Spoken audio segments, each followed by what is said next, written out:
Hi, everyone, and welcome to the Illustration Department podcast. My name is Giuseppe Castellano. In this podcast, I talk to folks in illustration, graphic design, publishing, animation, and other creative fields about their work, the lessons they've learned, and the bumps and bruises they've experienced along the way. In this episode, my guest is illustrator, caricaturist, journalist, author, educator, and political commentator, Steve Brodner. How can you tell if you're on the right path artistically? The answer, as Steve tells us, is a surprisingly simple one. Among other topics, Steve takes us to school on the alchemy of illustration.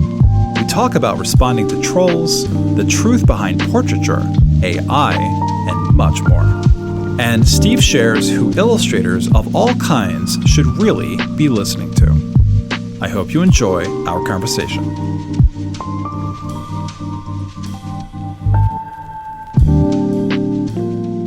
My mission now to stay extremely connected in every possible way. So that means that I have filled my life up with all kinds of things that I didn't used to be involved in at all. So I'm much more... Are you talking like technologically connected? No, I mean, in terms of activism, joining as many groups as I possibly can, finding as many human connections as I possibly can. I've discovered at my stage in life I really need this. Yep. I've been drawing pictures in the dark for 55 years. Well, more than that, really, if you count before getting published.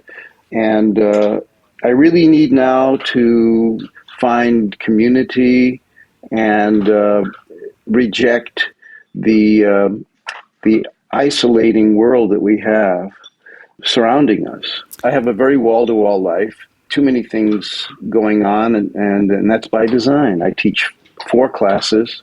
Yep. I do an op art project for the nation every week with Peter Kuper and Andrea Arroyo, where we choose our favorite pieces, and it runs every day in the magazine's website. Mm-hmm. I do for the nation also a weekly wrap-up of the week called This Week, which is the amalgamation of all of my work that I do for Substack. I noticed.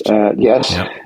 It's very consuming, but I do feel the opportunity to comment on what's happening in the world, and it's a great privilege to do that.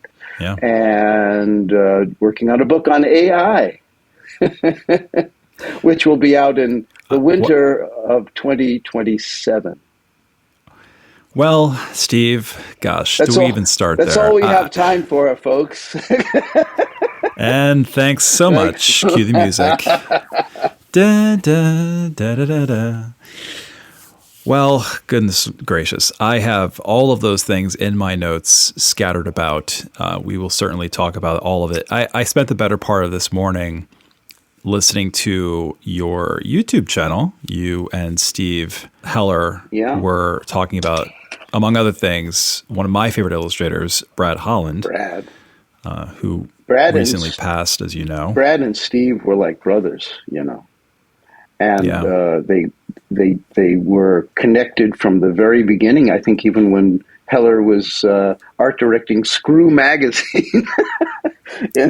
I talked to him about that on the podcast. Brad is absolutely one of the greatest geniuses, kind of the Michelangelo of illustration. And agreed, completely. There is nobody like him, never will be, because the graphic arts industry arranged for such a person to thrive and to be honored. There's something that I'm confused about. I was hoping you could help me. Yeah. You, along with other podcast guests like Greg Manchess and Yuko Shimizu, were inducted into the Society of Illustrators Hall of Fame in 2024. That is actually correct. That is a true statement. All right. So why does it say on your website that you are the first artist to be inducted into the Society's Hall of Fame? What am I missing? You're missing the entire sentence, which says, I am the first guy to be in the Hall of Fame and have won the Herblock Prize. And which is just a way of saying that you're awesome. No. It's just that I have feet in both worlds. I am an for sure. absolute, authenticated good housekeeping, seal of approval illustrator, as well as a political cartoonist. These are different things. You won't get a Herblock Prize for being a good illustrator. You'll get a Herblock Prize for being a good cartoonist, which it's a different skill set, almost entirely. Although I do think political cartoon is a subset of illustration. I think if you're a good illustrator and you spend your time in existential angst of what's happening in the news, you can be a good cartoonist. But you have to really love it and want it and need it, because there's no other reward in it than whatever that little piece of paper gives you on a daily basis. If it's not coming from the piece of paper, then you're not going to get it from anywhere else. It doesn't matter who likes a shitty picture or who hates a great illustration or a great cartoon that where you connected all the dots and it all makes sense and you found a new synthesis for, I don't know how to explain the magic that happens, but it is some bizarre alchemy that includes observation and imagination blended together. I'm giving you my class in illustration right here. And I'm taking notes. And when that happens, it doesn't Test matter. Me later. It doesn't matter what anybody says. You get awards. I've been around long enough to be able to tell you without being specific that I'm getting awards for the wrong pieces and then getting ignored for the best pieces. And, every Oscar winner will probably tell you that. Every Pulitzer Prize person probably has a story like that. And so it's just life. You can't control how a thing lands, how a thing hits somebody, whether they like it or they don't like it. It's like none of your business. It's your business is to like it yourself and then go to bed and get up in the morning, have a nice cup of coffee and do it again. And that's all. Steve, I'm so glad I'm talking to you. That's all there is to it. It doesn't go to Instagram and see what gets 55,000 likes and see what gets 3 likes. And you'll realize that you have a choice of either doing a cute cat or a picture of bizarre genitalia, or... There you go. I was going to say something X-rated. Yeah, or you want to mention that in passing that people are being thrown into the crapper because of inequality in the country and climate change and AI and the complete and total breakdown of media. You post stuff about like that and, people say, where's the cute kitty? And I don't have although, don't you think it would be a great idea to get cute kitties? Yeah. Have them do like, here's a cute kitty Trump, here's a cute kitty Nancy Pelosi, and just have them interact. So people will pay attention and maybe they'll get a political message. I don't know. I think you just gave everybody an assignment is what I think. But it has to be really cute, and I can't draw Trump cute. There's nothing cute about this thing. So I'm going to draw Trump as an artist just responding to the ugly thing of the moment, knowing that, as George Kaufman said, satire is what closes on Saturday night. He knew what he was talking about. You obviously, since you don't do the cute kitten thing, you do the I need to point this out thing. This is a problem with our society, our political structure. So let me tell you about it. I suspect you get some pushback. Sure, always. To put it nicely. Always. And I say to them, glad I got under your skin. Glad I'm living rent-free in your brain. Keep checking back with me. I'll have more soon. And don't forget to like and subscribe. Yes. As FDR, you heard that speech by FDR where he said... Is this the 4 freedoms? No. But basically, they have hatred for me, and I am honored by their hatred, or something like that. And I'm sure our listeners could recite it in their heads. And I will, as soon as we hang up, I'll have it perfectly. Of course. But that's just the way it works. But that's the way it works when you're my age. Well, but he was a happy warrior. We have to be happy warriors. We have to be willing to enjoy this interaction. And it can be dangerous because I know of one political cartoonist whose name I will not mention, who lived in a red state, telling the truth in a big city, bluish city in a red state, and he left the country. You probably know who this is. Yeah. Political satire. Mm-hmm. You said one should aim to comfort the afflicted and afflict the comfortable. That's such an old saw. I can't remember who came up with that originally. It might have been Upton Sinclair or somebody. That's the role of journalism. But, important to just keep in mind, never punch down. Never punch down at somebody who's weaker, less fortunate, having a very hard time to start with. And that includes Trumpists who have been fooled into thinking that Peter Thiel and Elon Musk are not the cause of their problem, but rather some black guy on the other side of town or a Muslim person who has a barbershop someplace. Right. So there is a big dopamine hit that comes when you have your prejudices validated, and that's what the right-wing media is. It's a big prejudice validation system. And the same is true for us, by the way. I think MSNBC is guilty of that. I was just going to say that. Yeah. I think Rachel Maddow getting on and saying, there's no question Kamala Harris is going to win now. That makes everybody feel good for 15 minutes. But it was bullshit. It's irresponsible to say that. But I know that, like the post I did yesterday, where I showed New Yorkers facing down ICE in Lower Manhattan, that's a real thing that happened. It does happen to make you feel good, but I wanted to put it up because I think my readers can use a break, but the break comes naturally in the knowledge that by organizing together, and I'm a part of that group, by the way, the Hands Off New York City group, handsoffnyc.com, everybody. And I imagine you have a Hands Off in your town, wherever you are, where there's a signal chat and a whole bunch of people get it and immediately show up and defend people. And that's what happened here. So it isn't the same thing as MSNBC, going after saying that Trump is done, he's over, he's finished for 10 years. And it's not true. Here we actually have evidence of things that are, and to be fair to Rachel Maddow, she does show the protests every week, and she's very smart and knows what she's doing. But she also has an audience she has to take care of. And these networks have meters, and they can see when it's rising and when people are tuning it out.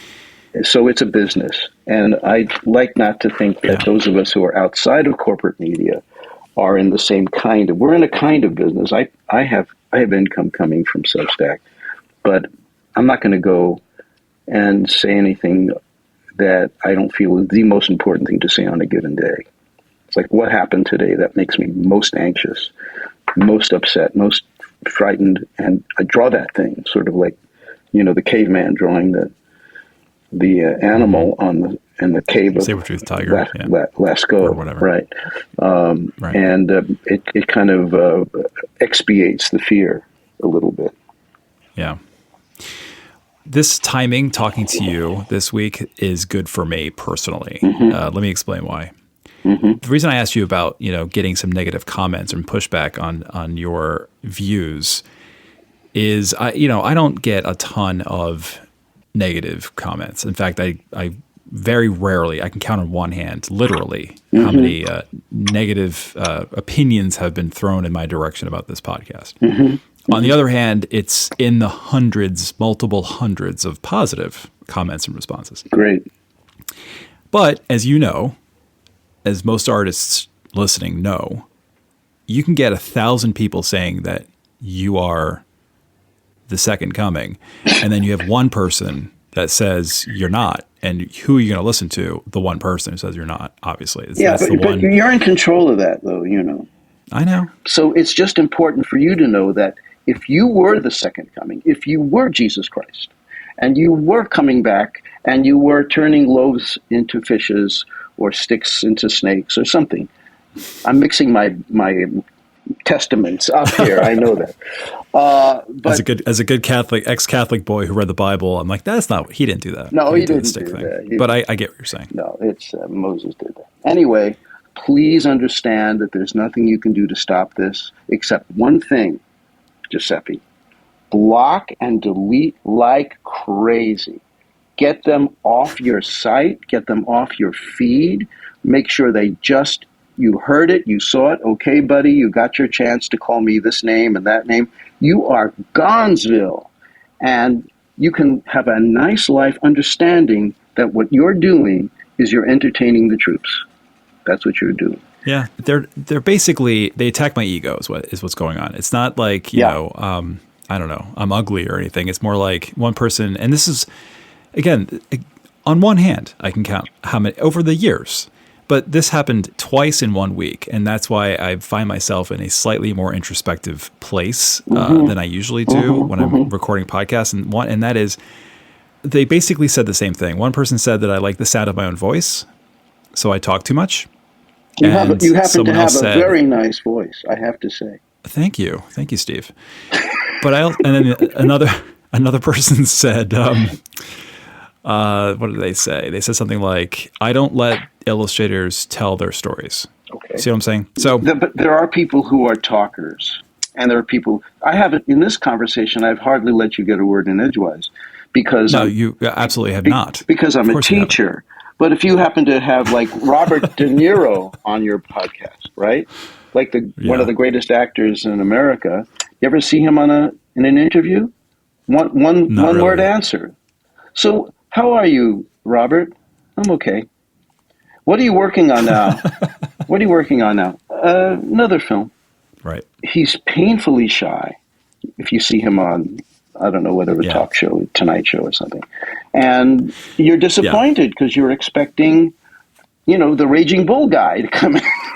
But that guy doesn't show up because he's an actor and he gets to inhabit a character. And then he, like Sid Caesar was, I don't know if you know who Sid Caesar was. Of course. He was one of the greatest comedians who ever lived. Yeah. And if you ever saw him do an interview, somebody was doing an interview with him and he was doing that kind of monosyllabic thing. And then he remembered what Mel Brooks said. Ask him as a character.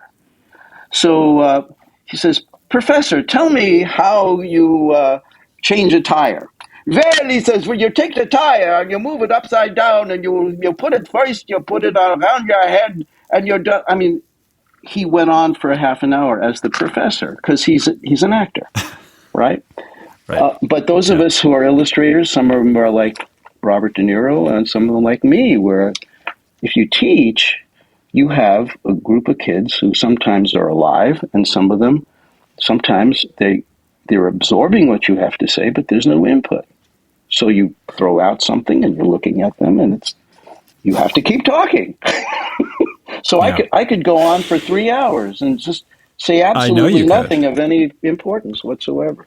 What you have to know is that as a good interviewer, if somebody's non-responsive, you're in the soup and the people are going to hear your voice a lot as you try to pull some teeth in that interview. And I've done a lot of stories, where I've traveled places and covered things like guns in Philadelphia, 16 political conventions. I've climbed Mount Fuji, farm crisis. That's right. I know. Texas State House, the Colonias along the border. And I learned the hard way because I'd have a tape recorder, right? And I'd ask them a question. People would I would say there was like a 20-minute barrier where they forget there's a tape recorder because they're so absorbed in somebody taking an interest in them, which doesn't happen in life very much, where people ask you about your life. Now they're rolling, and I have a question, and they're taking a pause where they're trying to come up with the word. And invariably, I hear my stupid voice jumping in and giving them the word. You know how that goes, right? It was like a hurricane. Yes, it was a hurricane. Well, now I've blown the quote. It's not from him. It's from me.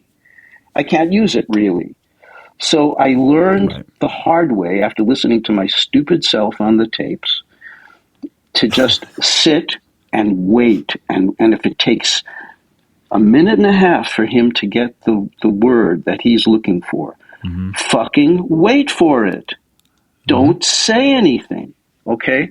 But you can't do that on a podcast. You can't wait for a minute and a half for the person. Well, it depends on the podcast. You have to draw the person out. Right. So you have to make sure you're talking to people who are talkers. Yuko Shimizu, she's a talker. Oh, she's amazing. She could do no wrong in my eyes. She is sensational. Yuko, if you're listening, you're the best. Definitely get Yuko. You said you had Anita. I've had Anita. Yuko was number 3. She was episode 3 or 4. Okay. When I first started. So she really is a person. She's also a teacher at SVA. So it's the same thing. For many years. Yeah. I have I do my best, and then when they don't show any sign of life, I just carry on. It's up to me now. There's something that you said. You said something earlier, like half an hour ago, and I think I've heard you say this elsewhere. Whatever it is that you're putting out there, it's whether or not someone likes it is none of your business. That's right, and that's something that the best thing that can happen is for the person you're talking to feel that what they are saying is important to you. And when you're doing a live thing, like when you're interviewing someone for an article, you do not take your eyes off their eyes. You stay on their eyes. And I learned that from a filmmaker named Albert Maysles. Do you remember him? No. He and his brother did Gimme Shelter. They did Grey Gardens. They did many very famous documentaries. And I saw an interview with him, and I got to meet him after the interview, and he said, I have this thing that I call the lock. And I lock on to them, and they feel as though everything else disappears. It's just me and them. It's a powerful thing. I use it. It's very powerful.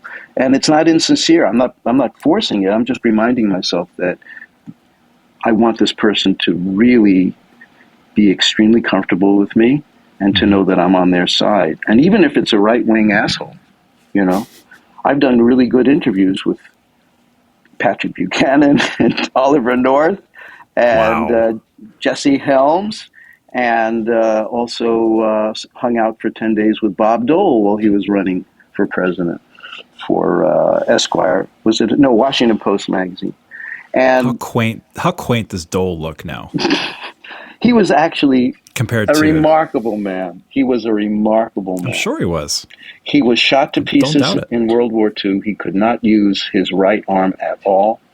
He was a one-armed man, and the one arm I found out that he had use of, which was his left, was not very good either. So if you made the mistake of interviewing him as he was going down a flight of stairs, the campaign manager would grab you and shake you and say, don't you ever do that again. Because nobody knows how little strength he has in his arm, and he could fall. Later in the campaign, he did fall and did not hurt himself, thankfully. But he was. I'll tell you a quick Bob Dole story. Sure, go for it. This is when I'm coming of age in terms of like my interest in politics. Like I started 96. Yeah. This is when I started to, pay attention because I really was curious about this stuff. Well, so Bob Dole, it was really Dole and Clinton. You could probably Google some of my pictures and see that it was a big story for the Washington Post. All right. The rule in the Capitol is you cannot walk up to a senator. When you need an interview, you want to talk to a senator, you may not talk to them unless they look at you first. If they don't look at you, that means leave me alone. And you may not violate that. Okay? So I knew this rule. An old reporter told me this as soon as I got involved in the story. I've been asking... Does that rule even apply anymore? It feels like it doesn't. It feels like everybody just shouts at everybody else. This is 30 years ago, so I have no idea. There was a lot of decorum then. But I don't know if I would have gotten a press credential now. Anyway, so Dole knew that I was from the Washington Post, and he knew it probably was not going to be a favorable story. And for weeks before I came to Washington, I would not get phone calls returned from his office. Oh, the senator is very busy. He'll get back to you. Well, he never did. So when I got to the Capitol, somebody said to me, listen, you want to talk to Dole, stand in front of the Senate chambers. Now, the distance from the door from the chambers to the majority leader's office is just a few steps. You have very little time to get his attention, right? Mm-hmm. So I waited for hours. Now the door opens and out comes Dole. He's alone. He's walking and he looks at me. Okay, so all right, Senator, I'm Steve Brodner. I'm with the Washington. And before I could get the word out, Dole says, "What? I understand what you're doing, and I know that your deadline is until December, so we don't have to do this now." And he disappeared. Now, this is the majority leader of the United States Senate, and he knows my deadline.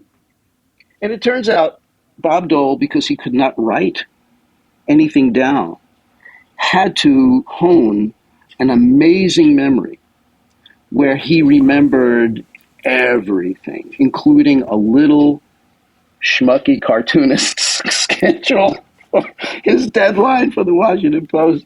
And he was dead right. He knew exactly what, and this was his way of functioning and getting through his day by using this superpower that he had developed probably since World War II, when he could no longer write, and to have managed to become a United States Senator and then climb the ladder without really any arms to the very pinnacle, to the place where he not only was majority leader, but also got the nomination, Republican nomination for President of the United States.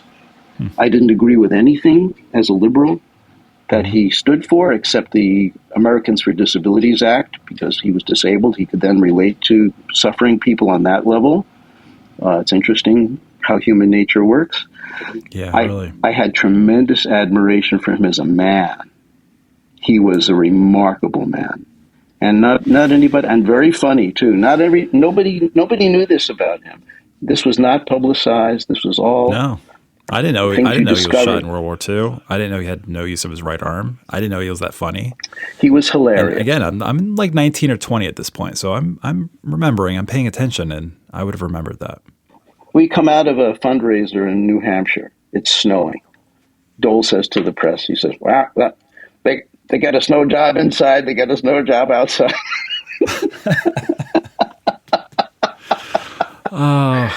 Can we go he back was to great. that?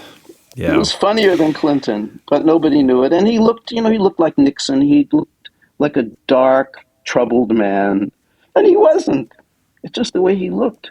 When he was young, if you see pictures of him when he was in the war, he was handsome. He was a handsome young man. Looked like Tyrone Power. So anyway, moving on. This podcast is produced by the Illustration Department, a global leader in online education for illustrators. Visit illustrationdept.com for offerings like mentorships and portfolio reviews, testimonials, our alumni showcase, our best-selling Substack, and more. That's illustrationdept.com. And now, back to our conversation. It's called the Illustration Department Podcast, and not the Political Department Podcast.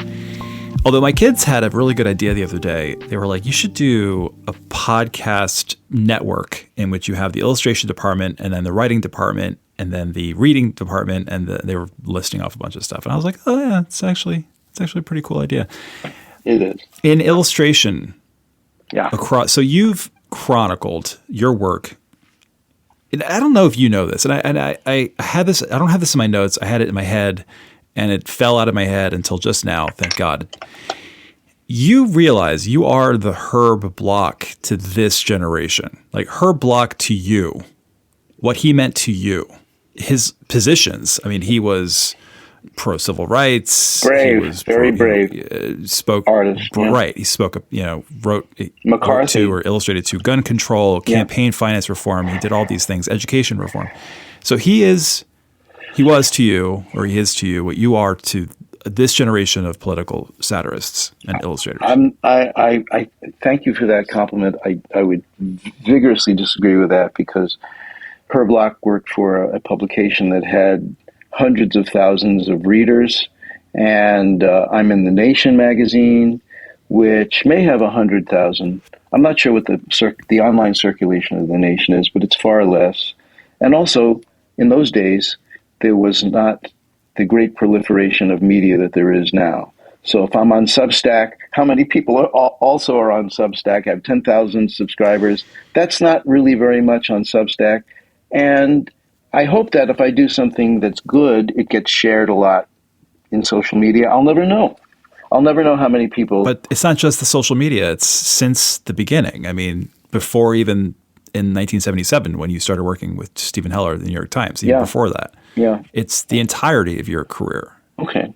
Is what's I think inspiring the next generation. I have no concept of any of that. You know, I honestly feel that I have in common with every other person, every other creative person, that I get up in the morning and I take a clean piece of paper and I'm thinking, what am I going to do now? It's almost like I never did any of that. You know, I look at a lot of the stuff. I've done thousands and thousands of illustrations for everything from People magazine to, you know, Sports Illustrated. When you're a freelance, you just work for everybody. And I did. Yeah. And I look at old work and I don't remember doing a lot of that stuff, you know, because I did so much of it. Who is this baseball player? Who is this singer?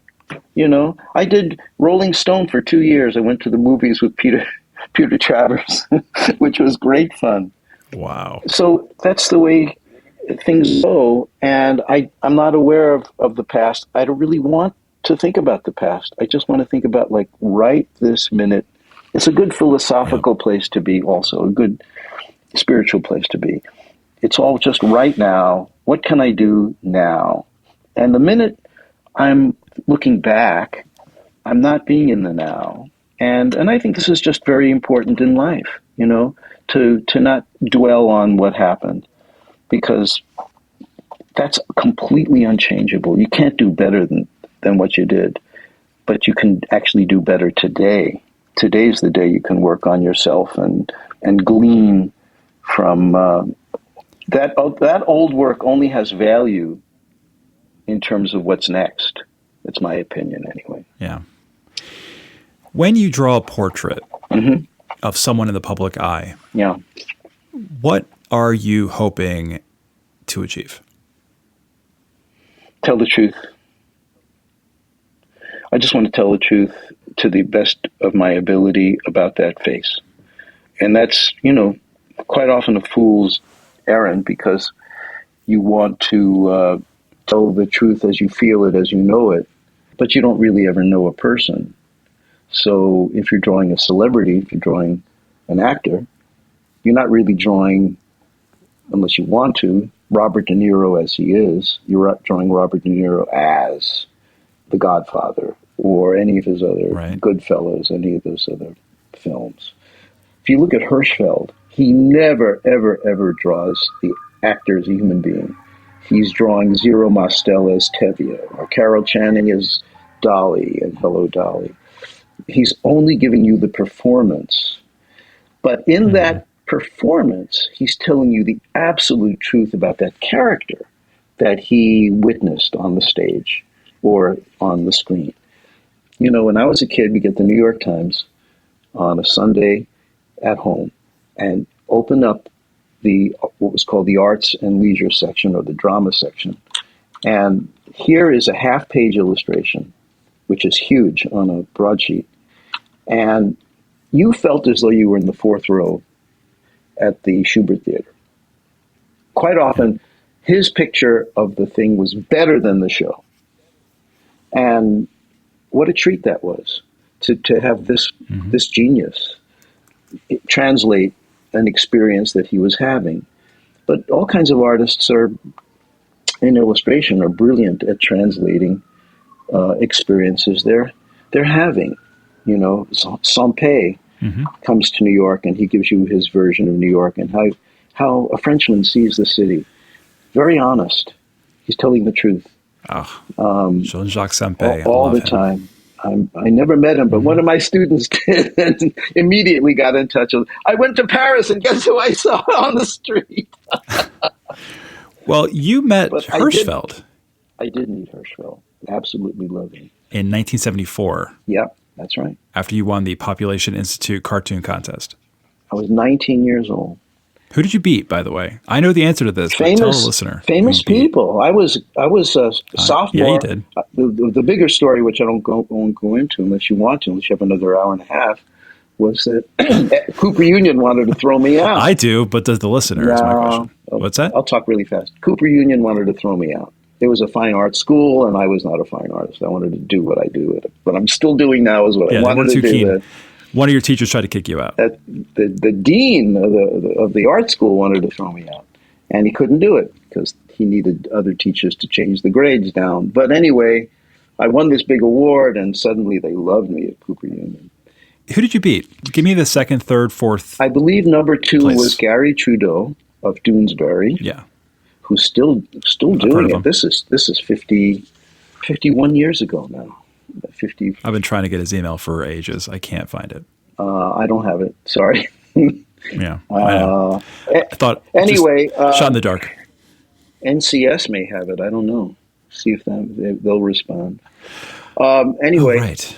Get in touch with me. I may have contacts who know someone who knows someone who knows someone who has Garry Trudeau. Anyway, I got to meet him one day. Someone else you beat was Charles Adams. Charles Adams was there that night, and very much into his cups.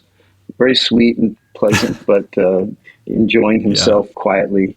Milton Caniff was the master of ceremonies. There's a talker for you. Oh, no. Are you serious? He was sensational. What a raconteur and a great man on a microphone. He said about me, he said, when I was 19, I couldn't draw my way out of a paper bag. I don't believe that for a second. Anyway, he was super nice. I spoke with Jules Pfeiffer about Milton Caniff's influence. Yeah. Uh-huh. What a great artist he was. And a great storyteller. 100%.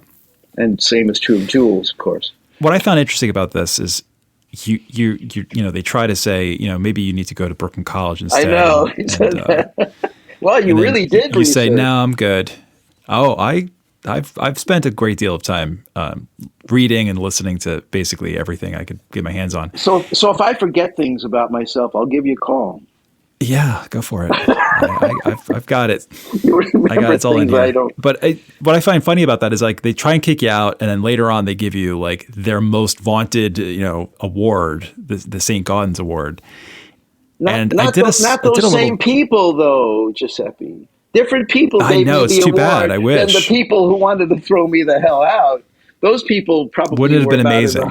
No. Those people, after I won that award and they came back the next semester, they never looked at me again. They would walk past me in the hallway. It was hilarious.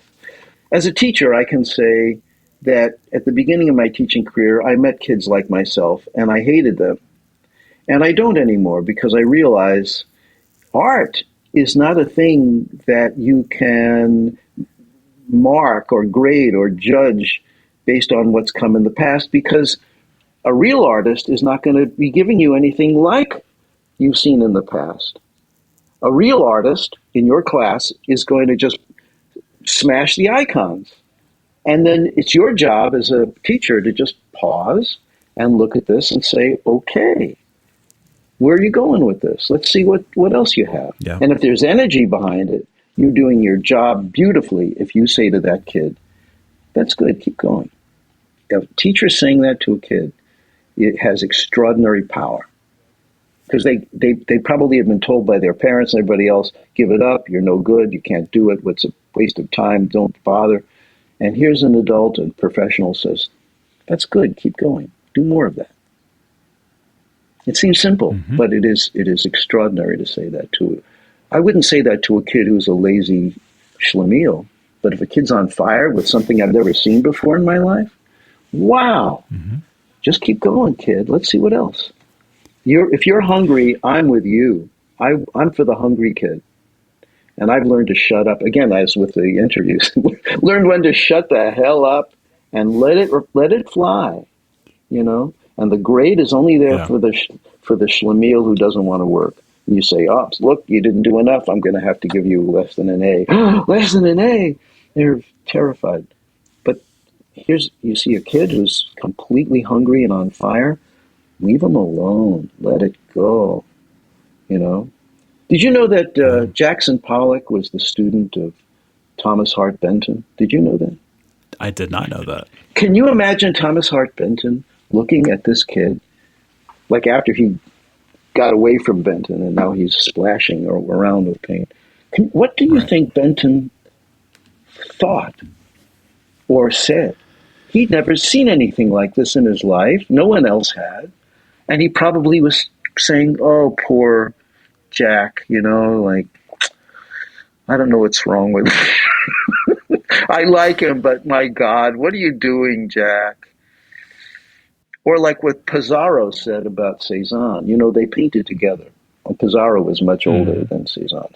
Cézanne is this confused person who's wandering and learning and looking, and suddenly he becomes Cézanne. What do you think? I never read what Pissarro said to him or about his work. I imagine it's the same thing. Here's an artist going to look at everything differently.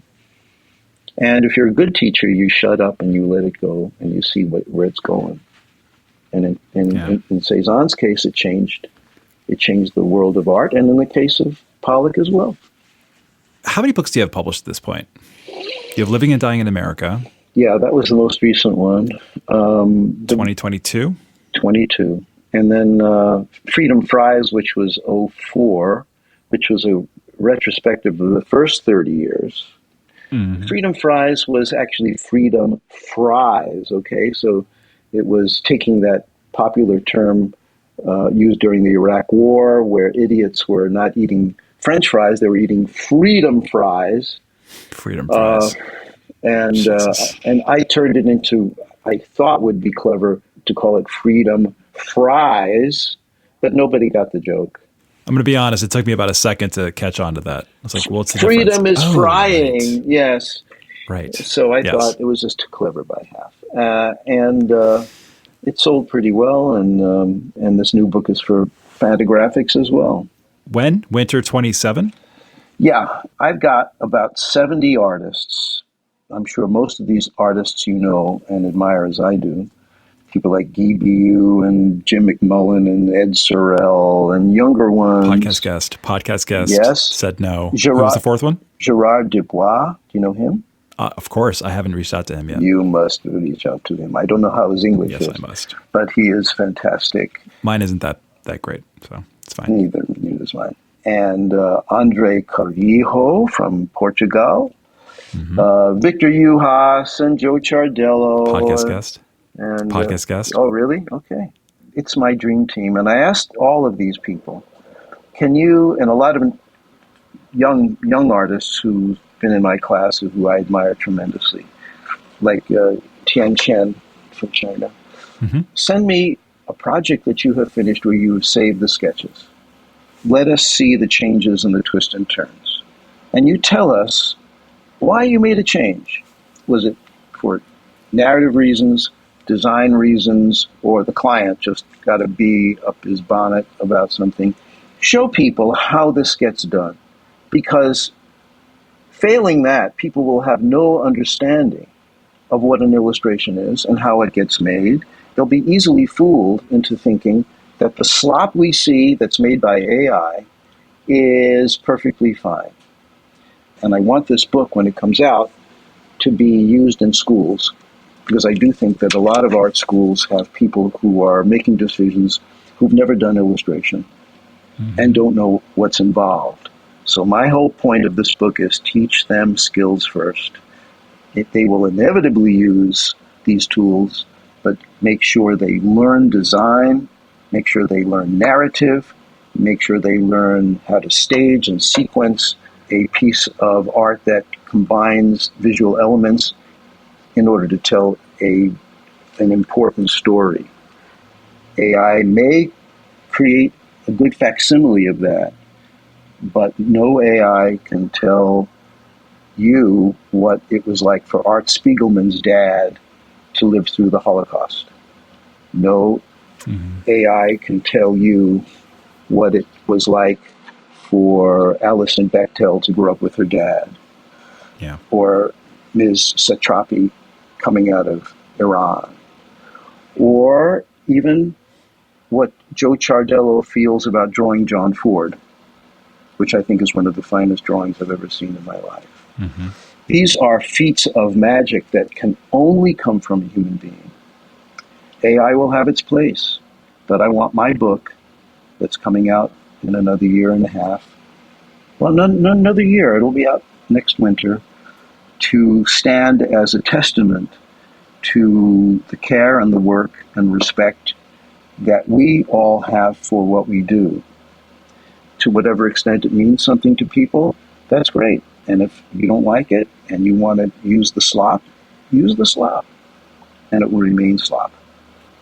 And there'll be lawsuits because artists are not going to want to have their work pillaged like this. So Yeah. This conversation is really starting to take flight in the world generally about whether or not we want to control or regulate AI. And I think the answer will be yes. I talked to Stephen Howler about AI. Mm-hmm. The best way I can explain what AI is, other than being an absolute copyright infringement machine and a way for giant corporations to not democratize art, it's doing the complete opposite. It's bringing in all of our labor for their benefit and their benefit only. Exactly. Not only that, it's ruining the environment. And there's 1,000 other reasons why people should not use AI. I don't use AI to do anything. I don't use AI to come up with questions for you, for this podcast. Fucking nothing. It's better for, you to have an imperfect podcast. For us, for all of us. I'm all about that imperfect podcast. Podcast than to have something that's completely, predictable and homogenized. It's artificial turf. I don't know your age. It's not grass. But I think you may be in this cohort of people who went out and bought turntables. I asked my class, because I mentioned just in passing the word record. I said, you probably don't know what a record is. And they all started nodding their head. I said, you have records? And they said, yeah. They do. I said, raise your hand if you have a turntable. They almost all have turntables. I said, why? Mm-hmm. You can go to Spotify and have all the music you want all night long. You don't have to touch anything. And they said, well, that's the point. I want to touch it. I want to see the record go around. I want to see the tone arm go down and hit the groove. This is exciting. This is real to them. And also, if you have a good system, the sound is better. And I think that's happening with illustration, and it's going to continue to happen. I think you're right. I really do think you're right. I truly do. It is fake fruit. Fake fruit. It's plastic fruit. I don't want to eat it. It is. It's plastic fruit. It looks like fruit. It looks like an apple. It sits like an apple in a bowl. And if you don't scrutinize it too much, it looks okay in your kitchen when you're taking a photograph, staging your house to get up to be on sale or whatever. Yeah. But it's not anything else beyond that. And that's exactly what AI is. And I do think humanity across the board, I mean, what the fuck do I know about this? But I think I have faith that people will know the difference. They'll know the difference. And they'll care. I think people will know the difference, and some people will embrace AI because it's good enough.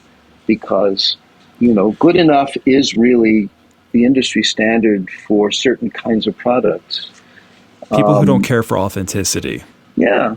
I don't watch sitcoms, but my wife does.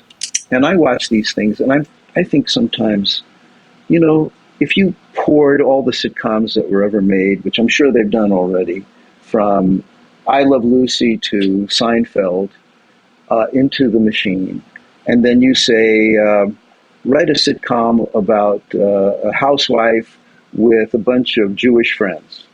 It would come up with endless variations, with jokes and everything. They would not be necessarily less interesting to the general public than all the sitcoms that get just churned out every day on television. I don't know if when they pitch a show, if it's very different than that anyway. But if you're doing a show that's about something absolutely real that you want people to respond to, I guess MASH would be an example of that. Yeah. The Sopranos. Human beings only can do that.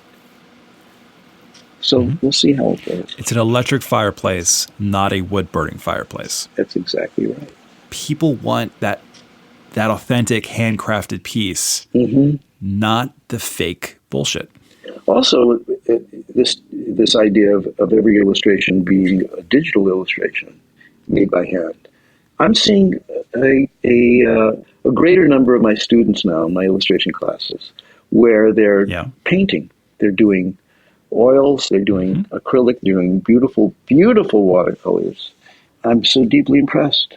Again, it's just like, just keep going. I don't care how slowly you're working. I see you're working, keep going, do more of that. To me, that's like, they'll have nice things to sell. They'll have things to put on the wall. When I curated last year with some wonderful MAD artists, the MAD show at the Norman Rockwell. I had an opportunity Did you go? to interview. No, I was going to. They reached out to me and they asked me if I wanted to come and interview you. Oh. And Sam Viviano, and there was a third person. Peter? Who was who was it? Peter Kuper? Peter Kuper. Yeah. I just couldn't do it. Well, it's a schlep. It's a big trip to go up there, but especially for you from Pennsylvania. But Stephanie Plunkett, who is was our curator for this show, and I was the co-curator. But she's the very connected person who knows how to put a show together. So we all got together, got a big advisory panel together with Sam sort of in the leading position, and a whole lot of other people, Keith Knight and Peter and everybody. So first we decided how the show would be organized, and then it would be up to the Rockwell to procure the artwork. And there was a hole in there. There was a hole where they needed stuff, and they just, like, from the early, aughts, we're missing this and this and this, and we don't know who owns it. Stephanie, if you ever met her, she's the nicest person who's ever lived. I mean, completely thoughtful, sensitive, sweet, courteous. I know her for 20 years because I did a show there in 2007. And she's from Brooklyn. I think you're right. I think she is from Brooklyn. That's right. Well, Bay Ridge, if I'm not mistaken. She lives up there now. And I said very innocently, well, that's not a problem. You can just get a scan of the cover and put that up. And suddenly she turned into a lion. She said, absolutely not. There's nothing going to be on the walls here that's not an original piece of art. I was put in my place because I didn't know what those rules were. But absolutely, would you go to the Rockwell Museum if you knew this was just a bunch of reproductions of Mads? You want to go and see Mort Drucker's pictures where he did paste-ups on the heads that he didn't like, You want to see the original Jack Davis watercolors or the Richard Williams triple portrait parody next to the actual one. They had the triple portrait of Rockwell at his stool painting himself. And then next to it is Richard Williams' portrait of Alfred E. Newman, but he actually studied that first one, and it's bigger. The canvas is actually slightly bigger than the Rockwell piece. And wow. So Stephanie is comporting with a very high standard, and I do think there will be original art to hang. This helps young people understand how this is done. So that's what I want this book to be like. Yes, I will have a copy. Thank you very much. Signed, preferably. Okay. Well, let me know if you have a bookstore down where you are, and we'll set up a signing. I'll come down. I expect to take some. Oh, we're getting one. Take some Steve. trips. We're getting one. What town are you in? We're getting a new bookstore. Where are you? I'm not really in this town, but the closest town that people might know is Kennett Square. And what's that near? Well, it's about 20 minutes away from the Brandywine Museum of Art. Oh, okay. Have you ever been there? I actually have not, and it would be a great excuse to go. If you show up at the Brandywine and you do not email me and tell me that you're there, I will be very upset. Brandywine is, what is that, Wyeth's? Wyeth's, Piles. Piles, yeah. Red Rose Inn girls, the Violet Oakleys, the Jesse Wilcox Smiths of the world. Great. All of that. I would the love birthplace of American illustration, my friend. Do you know, have you been watching the Ken Burns American Revolution series? I have not. Well, there are no photographs, of course. So Ken is using illustrations done, in great quantity about stories of that period, but in the turn of the century period of 1900, 1910, 1920, by Pyle and Wyeth and everybody else. And it's gorgeous. It's absolutely wonderful to see the work highlighted so beautifully. It's the star of this, to me, not to other people maybe, but the star of the show. I highly recommend everyone go to the Delaware Art Museum and the Brandywine. They're 20, 30 minutes apart. Just great repositories for American illustration like that. I learned recently that Van Gogh wrote to his brother Theo and said in so many words, have you ever heard of this guy named Howard Pyle? He's a really great illustrator. Vincent wanted to be an illustrator so bad. Did he? Yes. When he died, they found among his belongings many back issues of Harper's Weekly. He was a fan of Thomas Nast. He was admiring a skill he actually didn't develop in himself. He lived in a different universe. But if anybody listening has never read the book Dear Theo, please make it your business to put that on your list of books to read, because it's all the letters that Vincent wrote to Theo, compiled by Irving Stone, I think around the time he wrote Lust for Life. You get to see courage. You get to see tremendous courage by an artist. Yeah. Everyone is telling him, Vincent, you're a nice boy, don't do this, you can't do this. No one has ever painted like this is not a good way to paint. You don't know what you're doing. And he had this ability to just say, fuck you inside. In his own mind, he was saying, fuck you to everybody. I know what I need to do. I'm listening to my own personal God telling me that I need to do this. Because when I do it, I feel so much better. As well you should. As well every illustrator should. That's the only reason to do it, is because it makes you feel better. We have listeners who are illustrators. All kinds. Cartoonists, political satirists, children's book illustrators, whatever you want to, the whole thing. What piece of advice or word of wisdom or something you've learned through your career would you like to share with them directly? Don't listen to any criticism that doesn't make sense to you. It may make sense to you down the road. Put it in your back pocket, but don't take it out unless you need it.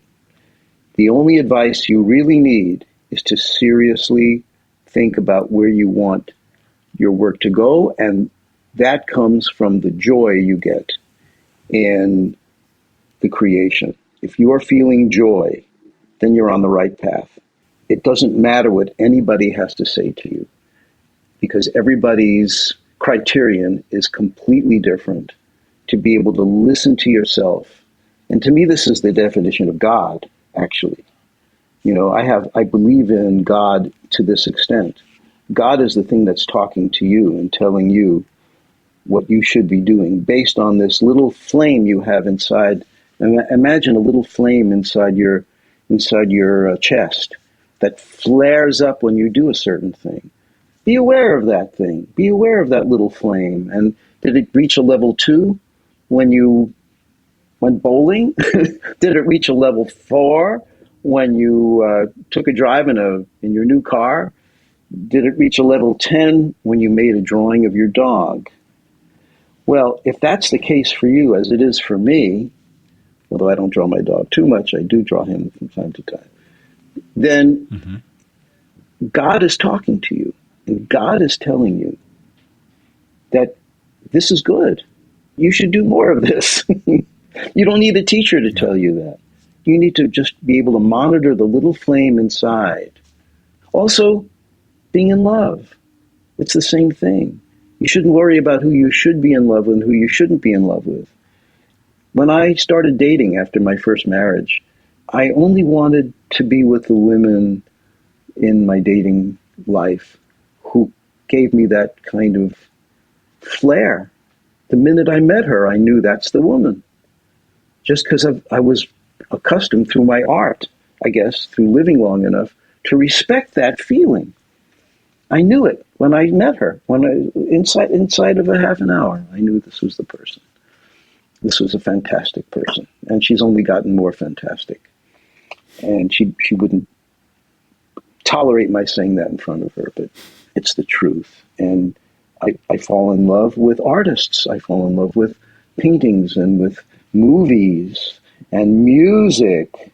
When I draw a picture, and I've had a really good experience in this way that I'm discussing, you can't tell me different. I know when it's the real thing.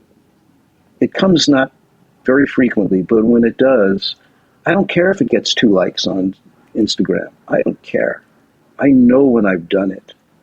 And I want everybody to feel that confident in their own sense of themselves and response to the thing inside of them that is actually talking to them.